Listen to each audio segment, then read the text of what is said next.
So today I've got Chris Krawczyk on the show. Chris is the founder of Little Ghosts Books in Toronto, Canada's first bookstore built entirely around horror. Opened back in 2022 over on Dundas West, and it didn't stop at a shop. There's a small press attached now, which has 6 anthologies, 6 novellas, a flip book with their pals at Ghoulish Books, plus, a festival and a traveling book fair, and you guys have had damn near 100 author events. Chris designs the merch and the bookstore maps too. 4 years in, and Little Ghosts has turned into like a whole ecosystem. I've been wanting to sit down for this one for quite a while. Let's get into it. Thank you so much for agreeing to this even in the first place. I really appreciate it. Thanks for having me. Oh my gosh. We actually met over at Toronto, and it's funny. I was like, I've been a fan of the bookstore. Like the very first time I ever showed up, it was Fee was actually there, and I have like my 1-year-old with me, and they were so accommodating and so lovely and so just amazing. Anyway, so I've always had good experiences. So when I saw that there was a Little Ghosts Books pop up at Toronto, I was like, oh, yes, I was hoping, yes. So we got to talking, and then I spoke with yourself. I bought, maybe a few books. Maybe that's just a few. I had reserved a whole bunch of budget for like meta ads, and then I just said, yeah, actually, fuck that. Just not going to do any of that. I'm just going to spend it on local authors and creatives. Books, yeah. Yeah, books. I got like some wild VHS tapes, fuck Amazing. it. Tons of art. So I would prefer to do that. And it sounds like you guys are very much the same way. And this is one of the key things that I wanted to talk about right away was you opened in April 2022. And the reason that I've been able to ascertain is the reason that you've given in the past is because the books you wanted weren't on Canadian shelves. So speaking as someone who's been pulled into this world, I got to know, at what point did someone should do this become I'm doing this? Unfortunately, the someone should do this to I should do this pipeline for me specifically has always been very short. Nice. But also I owned a comic book store at that time. We had been going through COVID. So it could intermittently sort of be open. Depending on what the regulations were. So I had a lot more downtime than I would normally. I had built a store before. I kind of knew what ordering processes were and cataloging. So I had been for fun cataloging my horror reads, and it started to look a lot like a shop catalog. And then I told myself and I told my husband, oh, I'm just going to look at commercial spaces. I'm just going to look at them. Why not? But I won't do it. But I won't do it unless I find the perfect location. And my laundry list had gotten really, really long over the years because I've had bad commercial lease experience in the past. And so I just had a big want list, and I saw 22 spaces just for fun, air quotes.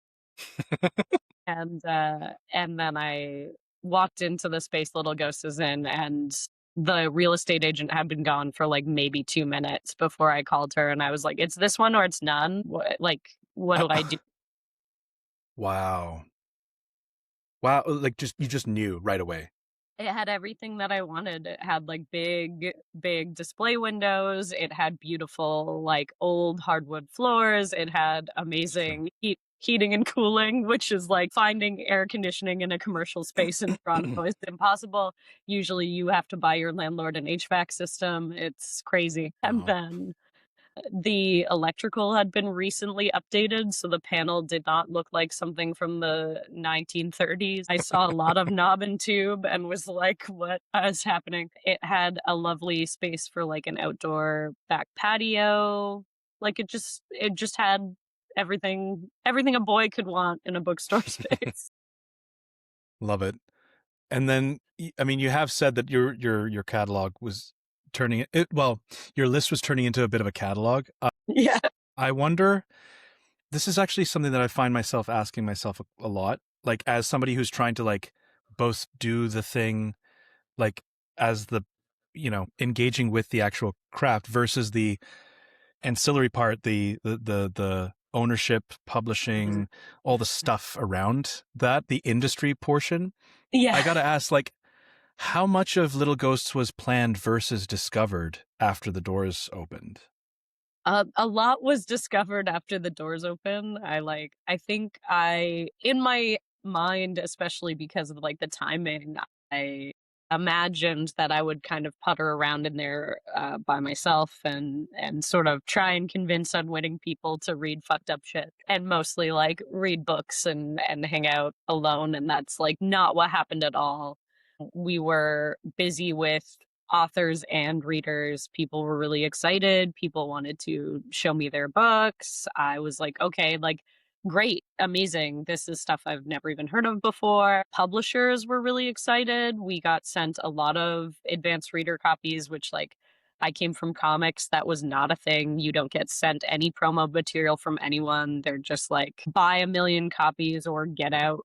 Like, it's very, it's it's not a friendly industry to shops, which is confusing because that's how things get sold, so I don't know Yeah, why it is, but odd. books are not like that. People really want to engage with you, and so, like, I just was able to discover a lot because people were there wanting to help you discover it, and that's been really great. That's so cool. Yeah. God, I feel as though like I'm like an orphan in a Dickens novel, just like at the window, and it's all snow covered, and I'm like, hello, because like Hello? that sense Yeah. of community. I mean, I'm in Hamilton, so you'd think that that was like a big deal the way I'm making it out to be, but it's like people are like, it's an hour, like it's not a big deal. But I also have two young kids, so I can't really like get Yeah. to the events. You know, I was just speaking with my wife about like, they're doing a thing with Another Story, and which is another cool bookshop in Toronto, and we were like, oh, 7 o'clock at night. Yeah, not a Yeah. chance. I know, Because, you know, you got I two know. kids, it's like by the time you finally wrestle them into like something resembling sleep, like it's 8, and then we're both like ready to just stare at a phone and feel I a bit know. sad and No. then go to sleep and pass out, which is so not your fault. That's the phase of life that I'm in. That's my stage of life. But Well, I mean, it's why Little Ghost does all the eventing, like, it's like 1 to 3, right? Because I try to be, like, for so both that's our cool. our readers and our authors, because a lot of them have kids too. It's like, it's an easier thing. It's not too long. It's not at night. Like, you can still go home to your family. If you're commuting, it's like, okay, if you leave in the morning, you can also get out before rush Yeah, you hour. did. That's actually like, and it's also usually like nap time as well as Yeah, an added yeah, so bonus. there's a lot of reasons why that slot is good. I understand why other bookstores don't do it because it does mean, like, it's right in the middle of the day when people are just trying to buy books and then That's true. they're just, like, ham-fistedly slapped with an event happening in their face, but, you know, it is what it is. You gotta engage with the whole art of the thing, so So true. And that's actually, I'll take that as my, speaking of ham fisted, my attempt at a transition into the art of the thing. You've been pretty open about Burnout and what you've listed yeah, as the worst reading slump of your life. I believe this was yourself. So this is me yeah, trying to show yeah. off that I've like done my research, but like, And you I'm, read my newsletter piece. Mine's always at the bottom, and I'm always like, "People don't read these. I can just write whatever," but I guess people wrong. do. Turns out I read it, and it was after I had signed. So like it was before I had signed. So I went and read back. And now I wasn't sure if it was yourself, but now you just confirmed it. So haha, I got it. All Yeah, right, cool. I write retail therapy. It's on the bottom of our newsletter. Which is this particular one made me laugh out loud with my ugly laugh. So I'll say it for anybody who's watching, listening, whatever. This first whole paragraph, because it's just chef's kiss. And this is Chris. People who say, do what you love and you'll never work a day in your life are fucking idiots. This quote is from Mark Twain, and from my very scant research that I completed in 2 minutes just now, he was lousy with weird get-rich-quick schemes and died in horrible, crippling debt. Maybe the phrase should be amended to, do what you love and die owing millions of dollars to banks and creditors.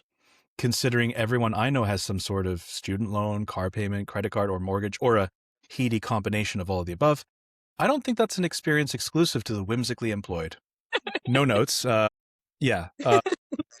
As a writer, it's like, go off. Yep. Yeah. And then you say, like, you do that quick pivot where you're like, sorry, folks, I'm in a mood. I'm burnt out. It was bound to happen. And you go into great, like, it's very revealing about, like, hey, sometimes when you're doing so much for the thing that you love, you stop engaging with the thing you love. And that part, I mean, I've got goosies all over again because I was like, get the fuck out of my head. How is that like, I literally have recently, like, primarily we're in artist development at V13, like me and Chris and the gang. So, like, that's what we've been moving into. Obviously, we do lots of music coverage, but, like, I'm doing lots of, like, that's, and I've just realized recently, I was like, I should listen to, and I realized, oh my God, when was the last time that I listened to music that I wanted to listen to that wasn't either Soda Pop by the Saja Boys, because that's what my children want to listen to, or Lego, or the fucking Lego Batman song, or whatever. When was the last time I got to listen to, I don't know, something absolutely punishing or heartrending?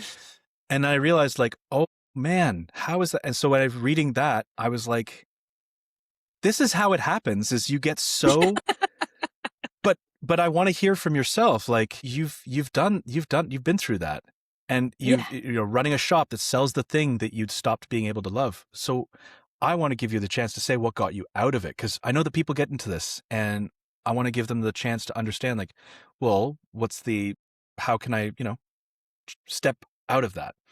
Yeah, I mean, it's a good question. For me, I think I love reading so much that it's an anomaly when it happens, and it does happen, like, particularly after we've, done press acquisitions and people are like, "Oh, I don't read all the slush." And I'm like, "Oh, I deeply do. I deeply I read all of it."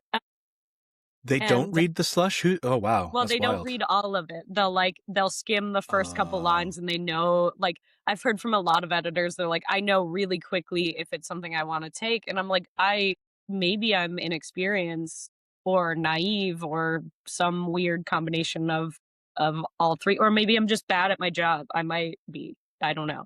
I have no supervision, so there's no boss telling me I'm bad. But, like, I have read the beginnings of something, and starting a thing is so hard, and you can tell that someone, like, slocked through the first chapter, and, like, by the middle they really have something to say, and, like, my editorial note is like, okay, we're gonna cut, like, the first 2 chapters, and then Wow. we're gonna just go from there.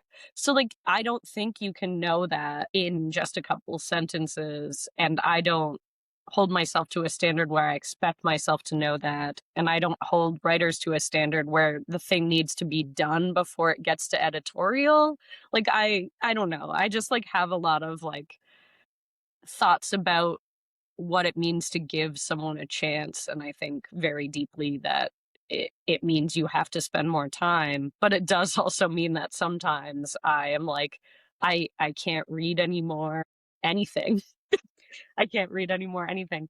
But I do think that, like, I'm spoiled that Little Ghosts is a bit like of a multimedia experience in terms of literature, and what I mean by that is, like, we do, like, a monthly work in progress night, and people have to come and, like, read aloud from the piece that they've written. So I could be in that space where I'm like, I can't read anymore, like, I can't edit this way, and then I get to sit in a room full of people and they read it to me, and then I'm like, "Oh, holy shit, wow," and it will make me want to read again.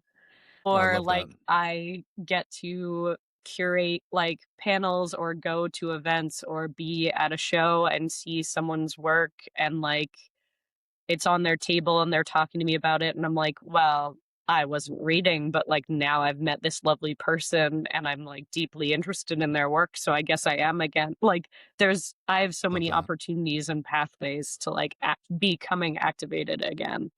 And I think if you immerse yourself in the thing you love, you will find that something that is tangentially related to it might reactivate your willingness to engage with it. There's just, like, there's sometimes, like, we do a lot of, like, talking about values at V13, mostly because it's like a V word and we're kind of big on our V's and Yeah. ones and threes.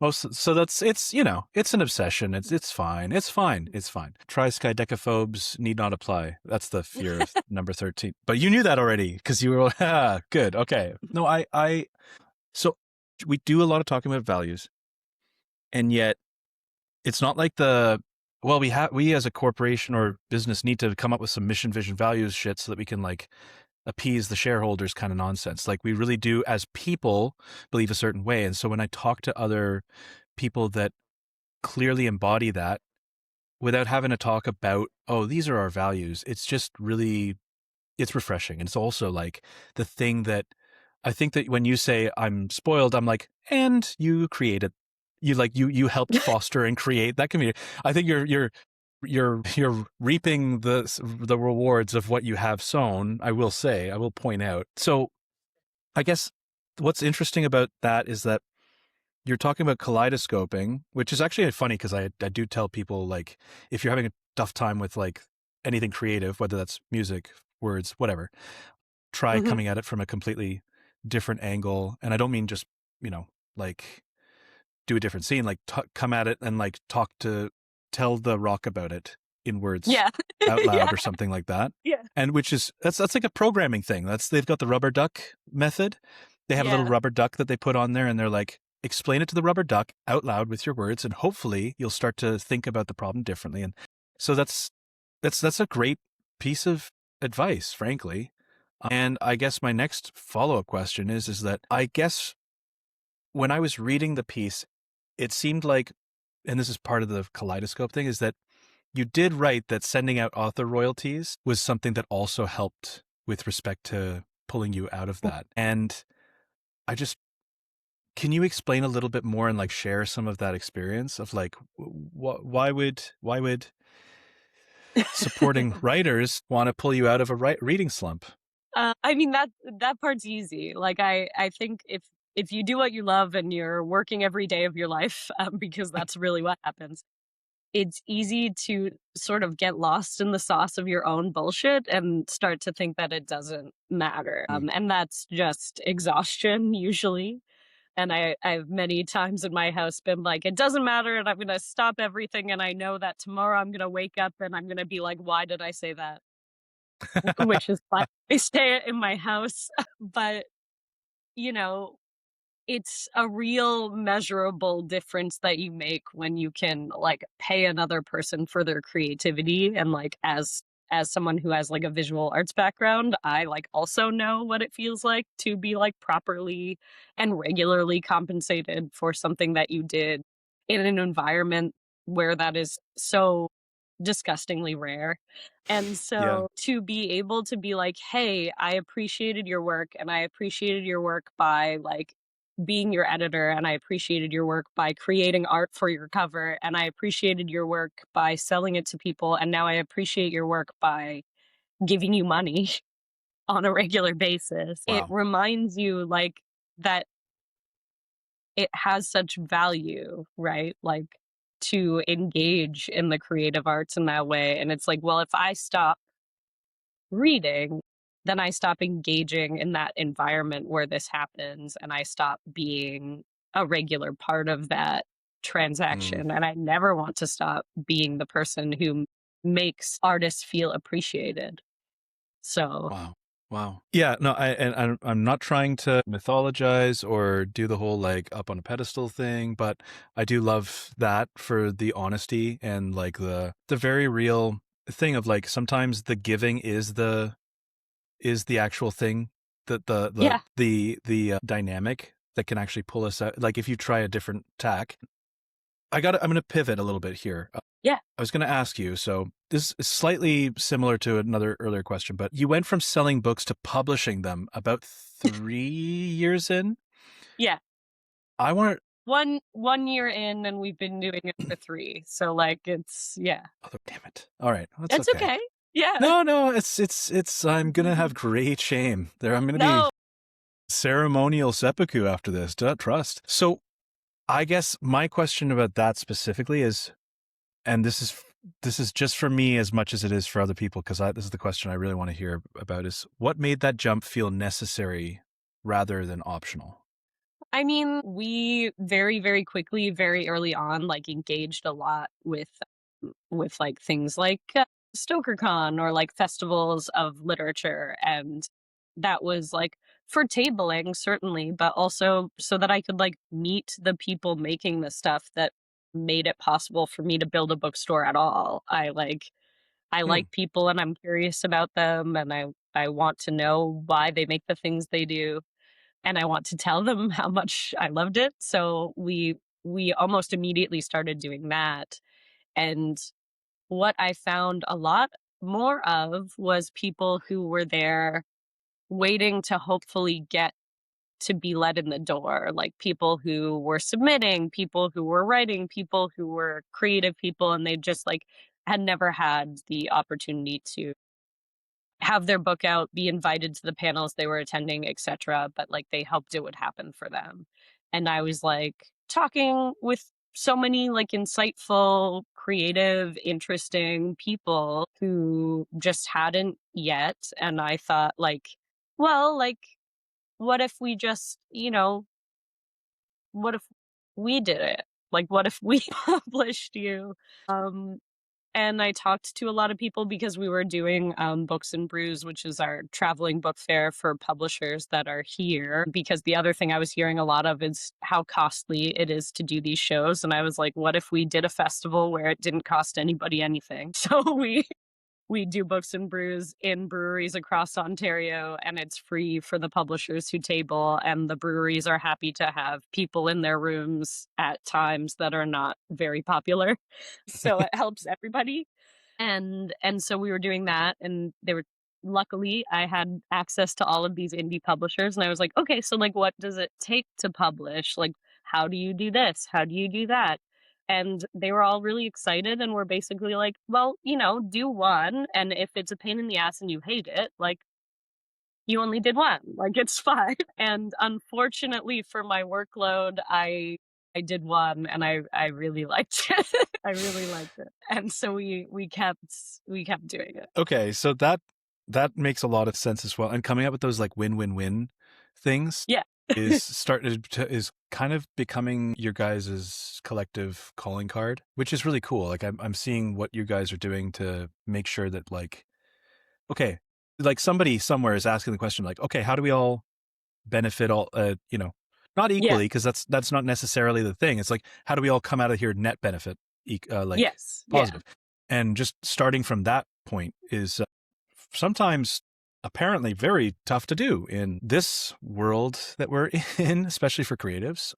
Yeah. Yeah. I mean, like I find that when I'm starting to do something, it becomes evident really quickly if someone comes into the conversation like, "What do I get out of this?" And uh, then I'm just like, "Well, with that attitude, I don't know." Like, you will get something, we will all get something, and hopefully we are all happy at the end, and if we're not, we assess and do better next time, but if you're just gonna come in guns a-blazing, yeah. I'm going to leave the room before I get shot, you know? Like, Yeah, there you go. And do you find that you see a lot of that in publishing or in the bookstore It world? can happen from like multiple avenues. Like when we're finding a venue for Books and Brews, for instance, if they're Mm, like, well, like what are you gonna pay me? I'm like, you've like you've missed the pitch. Like we don't pay for anything, and neither do you. And that's kind of you right. sell beer and we sell books, and we hope that everyone makes money. Yeah. Yeah. And I don't yeah, know. that's no, it's such a clear, very easy indicator of like, hey, like if you haven't already gotten it by now, like we're good. We're done here, I think, then. That if you can't see the advantage, then yeah, that makes sense. Yeah, so I get that often, or like, on the other side, sometimes we are asked to do things, and just because of like the sheer amount of like labor, and you are in creative, like there is a lot of behind the scenes work that is going on at all times, and people will be like, "Great, you guys are so good at this. Come do it for me." And I'm like, "Oh, we don't really have a lot of time. Like, are Mm, we going to be given some like access to help, or like, are we going to be paid at all?" And they're like, And I have to conversely be like, yeah, like it's a time issue. It's a labor issue. Like everyone who works for me gets paid well. So if you're gonna need them, then they need to be compensated. And I'm free intermittently, depending on what it is. Like Yeah. Yeah. Precisely. I actually wanted to ask something and this is another pivot, but it's because I actually put a fair bit of work into trying to keep myself organized. So yeah. yeah, normally I'm just like, yeah, rabbit hole, fantastic. Oh yeah, no, Yeah, there's I a whole know. list of And I can be a little tangenty too. No, So no, no. Trust me, you are like very like you're locked in. Trust me, especially compared to me. I'm the biggest joke when it comes to this shit. I'm doing it right now. So I had to ask how when you had called for submissions, you got a slush pile of how many stories? ooh, I mean, it depends. Our biggest slush pile that has ever accumulated was for Wet Screams, which was our monster erotica anthology. Yep. And it was over 600 erotic short stories. Yeah. And you read every single fucking one of them. Yeah, it was really hard. I had to take Yeah. yeah, I mean, like the joke is there, but also I had to take many breaks because I was like, I don't know if I know what anything like I don't know if I know if anything's sexy anymore. Like I have to go and take a little break. You read all of the, but so this is my question is what did reading that many submissions? So first of all, like if anybody who is like naive to the industry was to hear that, no one does that. Fucking no one does that. You did it. And I have to give you all of the flowers because holy shit, dude. You read Yeah, I mean, every single one. That's wild. It's so wild. in previous years, we had done our call for submissions for anthologies also differed a lot from other people's, and people told me not to do it, but I was like, we did it pitch based. Like you would send me a pitch for a story, not the actual story, Okay. to help me get through the pile, but also because Mm. I was like, if you are not being paid to write this extremely niche story about like an airline terminal, then you should not write it. Because I don't know where you'll sell it. Like, I don't Mm. want you to be stuck with something that you wrote specifically for me that you didn't get paid for that got rejected, blah, blah, blah. So I encouraged people to just send me the pitch and then I would pay them to write it essentially. I would be like, okay, finish the story, give me the word count, I'll pay you pro rate for that, and then we'll go through editorials. So that's how we were doing our anthology calls before. And we had a long conversation going into Wet Screams, the monster erotica anthology, where I was like, I don't think you can pitch me a sex scene and prove that you can write a sex scene. Like, I think that the content just means that, like, you're gonna have to write it for me because, like, I don't want to say yes to a pitch and then it be like, and then, whatever, her breast balloons, blah, blah, blah. And, like, I just die in the corner. I know exactly what you mean as well, because we all, as writers, we all poke fun at the ones that are like, what is it? She male Breast writers with the female. balloons. Yeah. Yes, she Yeah. breasted down the Yeah. stair. And I'm like, Yeah. yep. As a male Yeah. writer, I'm like very keenly like, that's good. That's good intel. I got to make sure that I mean, never do shit like that. I can tell you, like, some of my friends will joke that it happens to them because they're very breasty, but some don't. Some breast boobily and some don't, Yeah. Everybody's got their thing. Everybody's got, Yeah, there's some style, some substance, exactly. a little bit of awareness. Yeah. Wow. But I was like, deeply, I think you have to write this one for me, and like you don't have to be fully finished with it, like it, but I should get like a sample or like a sex scene or something just so that I can check that this is going to be something that I can work with. So it was also my first time reading that many long submissions in that way, and yeah, it was just and like Wow. often I sent people like I hate even saying the word rejection. I know that's what they are. It just like gives me such squiggy feelings because I'm like, so I read so many things that I loved. It just like you know, you get to this place where you're like, okay, I'm like curating this specific gallery of stories, and I want to have, like, I felt like, you know, that Charlie Day meme with the whiteboard and the string. You're like, I need to have, you know, like lesbian couples, and also, you know, like gay couples, but also like polycules of multiple pairings, but also trans, but also this, but also not too many, like, you know, ghosts, and not too many, like, not too many Mothmen, and you're just, it was crazy. So Oh my it God. was crazy. So I'm That like, is. I'm eliminating things that were really good, and just because, like, you know, we can't only fuck werewolves, so like I take one, like. Yeah, because as soon as you start to show favoritism to the lycanthrope set, all of a sudden everybody else is going to be like, oh, so that was what you're looking. Yeah, I will say that, like, I've gotten the feedback multiple times on that collection that, like, you know, weird that there's two ones where someone fucks a haunted house. And I am like, yes, but differently each time. Differently each time. You don't understand. There's totally different approaches being taken cross Yes, purposes here. in one, the house possesses a series of garbage items and then chases the person around. And in the other one, the house is like a non-corporeal entity, which moves from possessing the inside of the house to possessing the inside of the person. And then Completely different masturbating. things. Listen, it's all Naturally. different. It Yeah. like night and day. Like what the fuck? Yeah. You know what I'm saying? Like It's I very can are they even the same thing? Like no, it's Yeah, I don't you know. know. No. Point taken though. Like truly, like no, this I is mean, completely certainly different. not the conversation you expected to have today, I'm sure, but I would be disappointed if we didn't get into some like, you know, I mean, one of the books that I read based on recommendations was Tell Me I'm Worthless, Oh, which has yes.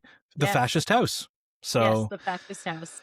yeah, and some pretty wild like in terms of like a trans horror, I hadn't Yeah. actually read any, I realized. So I was like, oh, well, I know I hadn't read any up until that point. So I was like, so when I think it was Fee that actually, because that was the first time I was there, and I had a really weird variety of stuff. I got The Fisherman, I got Tell Me I'm Worthless, I got fucking of course I don't remember. So god Yeah, damn it, no, but that's Tell Me I'm okay. Worthless is like an all-timer. It's interesting that you say that, because this week we were having like a conversation. We were having a conversation about diversity, and we should always do better to like uplift diverse authors, but we were talking about this, and I was like, well, the secret, like, diversity of Little Ghosts that is not so secret if you've like been in or engaged with the books on our shelves, is that we have so many trans authors and so much trans horror. Like, you wouldn't necessarily know by looking at people, because how would you? Right. That's Yeah, crazy. exactly. But also, like, I looked up on StatsCan what the statistical like number of trans people are in Canada, and was shocked to see that it's 0.33%, because I was like, I've talked to like 25 trans people today physically in the store. Yep. Like, Yeah. I'm like, so are they all here? Like, Yeah, basically. Yeah. There's like there's the concept of safe spaces. There's something of a concentration, if you will. Like it seems to be like local horror bookstores and like magic cards for some reason. There you go. This is yeah, these are the communities where trans people are like actually have like people sticking up for them and are being like, no, like we don't need to, like that's not a thing. So everybody shut the fuck up. You know what I'm saying? Like, yeah. you know what I mean? In the right Again, way that like, you know what I mean? it's accidental in a lot of ways, but like I've started like calling it like our you know, our bias almost in our slush pile, because like people will come out to me in the other direction. They'll be like, "Hey, sorry, I'm straight. I'm a straight cis person." And I'm like, Yep. "That's okay. Like, I hear people are born that way too, you know?" There are dozens of Yeah. I know. this is the part that gets everyone's backs up is it's like, well, the grant went to somebody with, rah, rah, rah, rah, rabble, rebel. And it's like, yeah, this is, Yeah, so I don't like, know. yeah, I don't know, man. Like maybe just like write good, get good, as the Dark Souls community would say. Just get good. Yeah. But of course, You like know?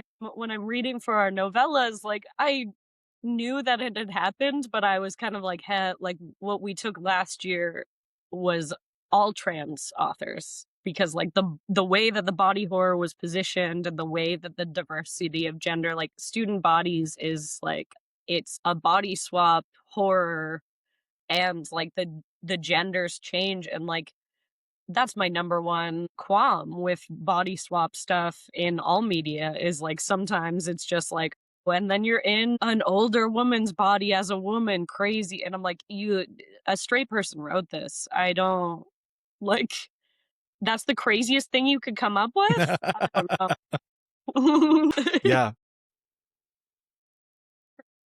crazy imagine being an older version of yourself like well Wow. That's wild. It's like turns out if you just wait that happens. yeah, it is funny that and it's so interesting too as well, because I think that maybe you can correct me because I don't want to like get on a big tangent, but I do feel that the biggest thing that the biggest salve, the biggest answer for a lack of understanding, a lack of empathy, a lack of connection is to travel within someone else's perspective. And the best format for that still to this day is reading, because there's such a freedom of what you're allowed to interpret, how much you bring to it and what you can imagine. Yeah. Hmm. I don't know if that vibes with what you Yes. think. Yeah, no, we had that conversation at Queer Fears Book Club on Friday where like, we had read this little novella called Dirty Heads by Aaron Dries and it is a queer coming of age novel about a kid who sort of like may or may not be channeling a monster, but like everyone had a different interpretation in terms of how literal the Mm, events of the book were. right. And I, again, have like a visual arts background. And I was like, I think what tickles me about being able to like host reading circles like this is that we can all look at the same painting and see a different thing. Yep. Right. So we're Yeah. we're reading the book and some people are like, there was literally a monster and the family literally died. And some people were like, no, he felt that way and he isolated himself. And this was like a recurring debate and like some people liked that, some people didn't, but like we're reading the same art and that's so cool. Yeah. You're so right. You're so right. I know that I'll take whatever time I can get. So I'm a greedy bastard. So obviously for your time, I want to be respectful of it, No, and I'm here with you. cool beans. Can't believe I just said that. I'm going to have to leave it in though, because I just said I it. like it. So yeah. Okay. Well, that's all right. That's cool. I'm going to ask about, so you've said visual background, and I want to do that justice because like you design the merch, you draw, like people some people are like, wow, oh my god, like yeah, and you design, not just book jackets but like maps and merch and all sorts. And I'd like you to like tell me like how much of that background came from. Can you just explain a little bit more of your background in the visual Sure, arts? sure. Yeah, so I think the piece of feedback I get the most in terms of like running a bookstore, running a publishing house, often, what happens in creative industries in general are like people who do the thing, make these spaces and curate these spaces, or like open a publishing house because they themselves are a writer, yada yada. And Hmm. people are confused when they find out that I don't write. And no, I think writing is magic. You can make pictures in someone's head with your words. That's crazy. What wizardry. How lucky I am to just like put more of that into the world. But no, I yeah, am an artist question mark. I guess so. I drew a lot when I was a kid because I am like an orphan. I went through multiple adoptions. It was a quiet activity where I could engage with the world without like engaging with it, or like interpret it without talking about it, because like language felt very unsafe sometimes. People would ask you what you were feeling, but they didn't really want to hear what you were feeling. Hmm. And it was a way for me to express it without having to like take ownership quite for the literal things. Right. It's like more interpretive. And now that I engage so much in literature, I actually don't feel that way at all. I'm like, it's literature is also interpretive, language is interpretive, music is interpretive. Like, like, Sure. but But when you're a it's kid, yeah, it's how my craft became what it is. It's how it developed. And now I very wow. clearly say things on their face because I don't feel like it's, I've created the safe space that I also needed. So I can now say whatever I want. Right. Right. And I am happy that I have a different tool than the people who I'm creating space for. So it's actually been really useful in terms of like designing people's books and like creating art for them. Like it feels so collaborative once like someone has onboarded with Little Ghost, because I'm like making what they wrote visual, and that's been really rewarding. That's super cool. Yeah. When so transparently, I read your husband's book. Oh, It nice. looks like Yeah. Dad. Oh, it's great. Love it. I just love that I didn't imagine myself falling for a, I guess, human bonded arachnid, but Yeah. like I did. And that's obviously, that must be the thing that people keep coming back to in terms of like, oh my God, the spider, I love the spider. Yeah. Sorry, Yeah. but absolutely, I'm sorry. It's No, like, of it's not my course. fault. No, no. Don't write Everyone it so loves fucking cool then. Yeah. God damn. And so it was interesting seeing not just the cover, obviously, original work from yourself, but also what I thought was interesting is the back piece. It was also like contributions of art Yeah. from fans, which is super cool. But it's also something that we don't see a lot of. And I thought that was such a cool, like, rounding out of the experience of the book, that I'm a fan of like notes and shit for books anyway. Yeah. Like whenever Yeah. I love like Joe Ullman is one of the graphic. He always says I'm a comics guy, Yeah. but he's like graphic novels. You know what I mean? Like and he's like he does the same thing that my God, the graphic novelist. He wrote Riel. It's killing me that I Oh, cannot remember his name. That's so pathetic. no, it's okay. Hang on. I I will. I have this is all graphic novels Oh behind me. hell yeah. So Okay. Love it's it. okay. Hang Yeah. on. I'm I'm like, Riel. that was by the Canadian artist Chester Brown. Thank you. Oh my God, it was on the Chester Brown. So the reason I was bringing up Chester Brown is because he always Yeah. does notes at the end of his. And so Joe does the same thing of Mhm. he said, oh, I love having notes in there. And I'm very much the same way. I loved that for It Looks Like Dad. That's all I was trying to say. Yeah. But No, of course. I also love that. So horror for me has always been so well communicated through graphic novels. And I know what Yes. some of my favorites are, but I would love if you could like convince someone that has never read like graphic novels, but is a fan of horror. What would you do? What three would you recommend to like Ooh, that's great. convert? Yeah. Yeah. Yeah. So as I said, I ran a comic book store for a really long time, until she died, RIP, a couple of years ago. And I always say, like, if someone gave me a bag of money tomorrow, I would simply build the sidekick again. I loved her so That's much. awesome. And that was like like as a visual kid, graphic novels were like my first love, and I still think like it's such a magic of collaboration that like artists and writers get together and like they build this world together. Like the graphic novels are magic. It's insane to me that people complain about the price of them. They should all cost thousands of dollars. It's such a labor. Honestly, Like, honestly, you know. yeah. You're it's preaching to the crazy. choir. Trust me. Yeah. But obviously Charles Burns, so But, black yep. holes in general, all of his work. I took a comics building course and it was taught by Hoche Anderson, and like he doesn't necessarily do horror. He's done a lot of work for DC Comics, but he does some like autobio stuff, and Hoche is lovely.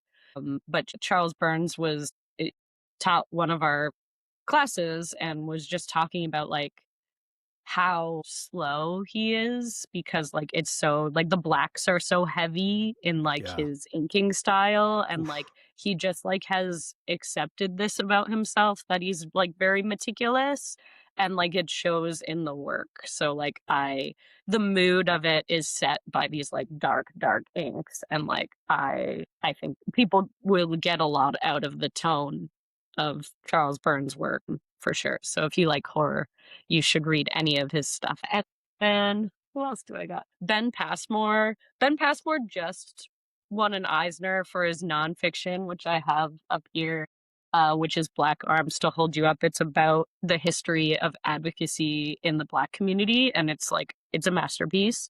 But he did a lesser known book called Bottom Floors, which is a horror book about gentrification set in like sort of this like low income building. And it's like very experimental and very like candy colored. Um, yeah, he just like has a specific way that he does dialogue that feels like spoken. And then the visuals of that are very like on occasion gluey. So it's like not what you would expect visually from a horror book, but it's deeply a horror book. And like Wow. I just I just love Ben Passmore. I just think he's neat. Fair enough. Good enough reason, frankly, but also what a great deep cut that I was not aware of. Super cool. Okay. Yes, Bottom feet. I'm Yeah. I'm okay at those because I worked in comics for so long. Fair enough.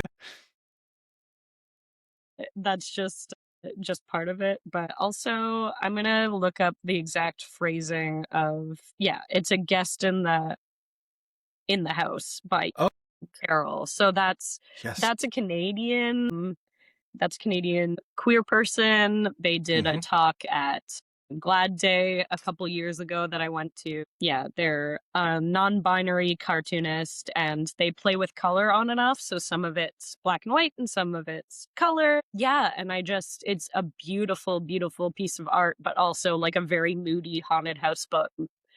And yeah, Amazing so recommendations. those are my Wow. three if I have to pick three, but honestly I could go all day speaking of rabbit holes. Oh, honestly, like, so something of a graphic novels fan myself. I've also been pretty up in those guts for some time. And yeah, I've always found like such a clear like crossover between horror and graphic novels. And I love that your answer happened to just happen to have like a crazy amount of diversity, not just in like the standpoints of the artists and authors, it's the visual styles as well, like Yeah, completely different. Like, wow, yeah. okay, no notes, well done.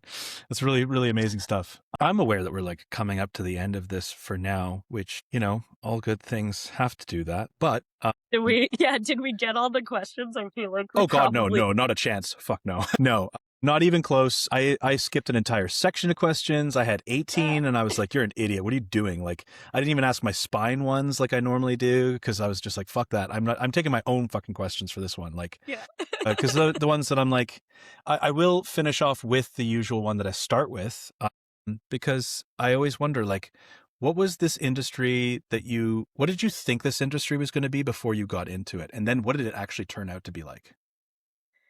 Well, I mean, like again, comics, Jesus, no one cares about you, Yeah, wow. particularly me. Like like I ran a safe space in comics for a long time, holding that door open, and like people really sometimes didn't like it, didn't like me. I wasn't what they expected in terms of an owner. Was invited to things and then immediately uninvited when I walked in the room, like, and I just like got really used to it. And Wow. when I opened Little Ghosts, it wasn't like that at all immediately and has continued to not be like that. So the horror community is so much like warmer and deeper and more interested in each other than I had experienced at all. Mm. And when I've been like, hey, I want to try something and I don't know if it's going to work, people are so open and excited to give me information, to share what they've experienced, to like help along the way. Like I threw around publishing in comic space for so long and was just met with, you don't want to do that, or you can't do that, or whatever. And I just never did. I didn't do it because it was like, okay, like I guess I can't. And like it means so much to have people around you who are open to that sort of experimentation and like conversation, and I hope I can be that for other people as well because it does make all the difference. So it was better and more accepting and like changed my life and my perception of what it means to like engage in community forever. Well, let me emphatically say it right now. And I'm pretty sure that anyone listening, watching, whatever is going to agree. Like, you absolutely have been that person. And not just for like an absolute litany of people, but like as well, transparently, like shameless self plug time, but also for me as well. Yeah. Like, I'm just gonna throw. I'll just be honest. Like you took my work in. You said you already sold a copy. I'm like, I what? did. You sold a copy of the Charail. I'm like, what the that was like the dream, man. And now I'm like, okay, cool. I don't have to like worry about like the whole publishing the book thing. I'm good. I sold a copy at Little Ghosts. Little Ghosts managed to sell a copy of the Trail. Game the end. Like play the fireworks and the princess in the tower and then all good. Done. No, you have been that and you continue to be that for so many people. Like just it has to be said. That's why I was so pumped to speak with you on the show. Not because of my shit. I'm because of who you are for so many people. And it's just super inspiring and okay, I'll stop the whole tirade of like praise. It's cool. I just got to say thank you so much for like taking the time out to speak with me on this, and Of course. it's been so great, honestly. Do you have any parting wisdom for any creatives out there that are, themselves orphans standing at a frostbitten door, wondering how they get their little community? Just do the thing. Like, I know that's like so silly, but like even in the smallest way, like I'm so happy and excited every time, people come and do like a little pop-up or hang out in Little Ghosts and they have like a zine and a couple stickers and they have like a bunch of ideas and I'm like, man, I'm so excited. Like I'm excited for your next thing. I'm excited for the thing after that. We were looking at all the films we got for the film festival portion of the of the festival that we do in September. And there's so many cute, like, first time filmmakers who have made like amazing multi-minute short films and like with like their phones. It's so cool. People are so creative. It's Yeah, amazing. It's it's nuts, right? amazing. Yeah. It's so cool. And like, and when I can't take something, so often I'll send a note being like, look, you made me laugh or like you made me like this part was really scary. Like again, I'm happy that people are still making stuff. We live in such like a dystopic situation where people are like losing the whole point of process and like engagement and like being together and trying things out. And anytime I see someone trying something out, I'm like, wow, amazing. Wow, well said. So thank you so much for showing up and for being on the show.